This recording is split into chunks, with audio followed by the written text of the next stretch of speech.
Hey friends, this is Derek Bros, and I'm running for mayor of Houston. I just want to let you guys know about an event I went to this morning. It was at the Houston Building Owners and Managers Association, otherwise known as Houston BOMA, B-O-M-A. And I posted on Facebook maybe about a month ago that I was invited to an event called Forum, The Rise of 5G. And I was initially invited to be speaking on this panel of 3 different individuals talking about 5G and the rise of 5G. I accepted and I said I was very interested to do this. And then shortly after, I was notified that there was not going to be room for me. And instead, the organization decided to invite Dwight Silverman, the tech editor of the Houston Chronicle, Jason Inskeep, who works as a computing specialist with AT&T, and Amandus Dare, who is with Crown Castle, another telecom connected company of the Texas 5G Alliance. So essentially, the event became just a pro 5G event, and I thought it was, not a good route to take. At the very least, because even though BOMA is a private organization, I still felt that it was important for them to let their audience know all the questions surrounding 5G, whether it's health concerns, privacy concerns, what have you. And I wanted to be a part of that. But again, they're a private organization. They can do as they please. So they decided not to have me there. So I went ahead today and I paid the $65 to attend this event, to go there, to hear what they presented. And it was essentially just an hour and 15 minutes of these 3 men speaking about why 5G is great and why the Building Owners and Managers Association should embrace it. And really nothing was brought up as far as health concerns, privacy concerns, loss of local power, any of the issues that I've talked about and that I've been researching for the last year. None of those things were brought up. I did get a chance to ask a question, which I'll show you in just a moment. But I do want to say this. When I initially was told no to this, that I was uninvited to this event, I let them know. I emailed Natalia Lara of the organization and said, I think you're making a mistake by not having me there. It looks like it's going to be a pro 5G event. Of course, the event ended up being sponsored by AT&T Business, so I guess it makes sense that they would uninvite me, somebody who has been critical of 5G. Now, this organization is also hosting a mayoral forum in a week or 2, and I reached out to them and asked to be a part of that. And I was also told that once again, they are only going to let the 5 main candidates be a part of that. And so all I did was let Tammy Betancourt, who I think is the head of this organization, let her know via email that I was going to make the public aware of this, that if these organizations choose not to have all of the candidates, that they are doing a disservice to Houstonians. Even if they're a private organization, I still think that they should do their constituents and their community a better job by inviting all the candidates. And I was told that they were not going to be able to do that. So I let Miss Betancourt know via email, I'm going to let the people know that. So when she saw me at the event, she came up to me and said, hi, I'm the one you threatened yesterday. And then she asked if she needed to call the cops if I was there to disrupt the event. I told her I was there to do no such thing, just to ask questions. But needless to say, the whole event was a bit tense. And once I started to ask questions, as you're going to hear in just a moment, Tammy came up on the side, the person who was moderating started to talk, and people were saying for me to be quiet, basically. I could hear murmurs in the background because this event was supposed to be a pro 5G event, and I raised concerns that people didn't want to hear about. So I just want to let you be aware of that. I'll let you judge the footage yourself and see for yourself, but I do think it's important to recognize that this is one of the members. The guy on the left is Dwight Silverman. He writes for the Houston Chronicle.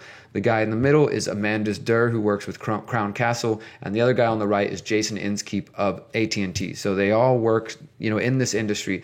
And when I talked to Mr. Silverman about these concerns, because as you'll see, he basically poo-poos them and say they're no big deal, he told me that, his focus is just on the technology, the equipment itself, not on the science or the health area. If there's any health concerns, he'll forward that to the health writer in the Chronicle. But I just think it's a little disingenuous to say that, because he's out there promoting the new projects and new products and new gadgets. And if there are health concerns, he should probably let people know that. But that's it for now. I just want to share this footage with you. You can see what took me $65 and a couple hours of my time, and to go into a hostile situation and to basically be told that there's no reason to question 5G. But if you do have questions about 5G, I encourage you to continue supporting me. Check out derekbros.com. Check out my work on theconsciousresistance.com about 5G, and keep supporting however you can. Till next time, remember, you are powerful, you are beautiful, and you are free. Peace. Yes, my name is Derek Bros. I'm a journalist here in Houston. I have a radio show on 90.1. I'm also currently a candidate for mayor of Houston. And I've been researching 5G for the last year. I've interviewed experts from the ACLU talking about the privacy concerns to Dr. Martin Paul of Washington State University about the health concerns, none of which were mentioned today. I do know that the organization here, they ran a newsletter in the second quarter, some of you may have read it, and it mentioned some of the health concerns and the FCC regulations and stipulations.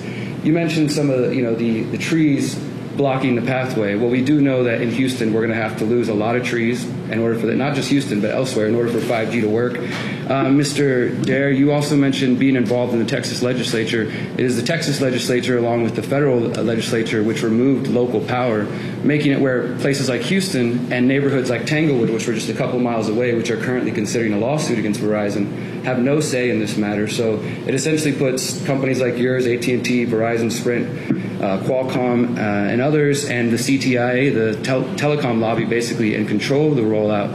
And we're talking to business owners, property managers. They potentially could see a loss of property values. People are already concerned about living near cell towers. Over here in Tanglewood, there's a tower within 80 feet of an elementary school. Yes, I'd like to hear your comment on this, is what I'm getting at, because these issues weren't brought up today. Not a chance for you to lecture. No, I'm trying to bring this information to your audience. You guys do have. Do you have a question? I was getting to it. I'd like your comment on this, basically. How come these concerns aren't being brought up to an audience that probably their customer base would probably be interested to know. So, to a certain, just my take on it, to a certain extent, they're not here to hear about that. They're here to hear about exactly how this is going to affect them as a business. There are other forums for that, such as the Texas legislature, the FCC. I would refer you to a really interesting article that ran in the New York Times in July by William J. Broad, who is a science writer for the New York Times, probably one of the best science writers in the country. And he talked about one of the earliest studies that people who have raised alarms about the health issues of wireless spectrum was actually seriously flawed. And in fact, this chart that has given birth to almost an entire industry of some of these concerns essentially had the data backwards.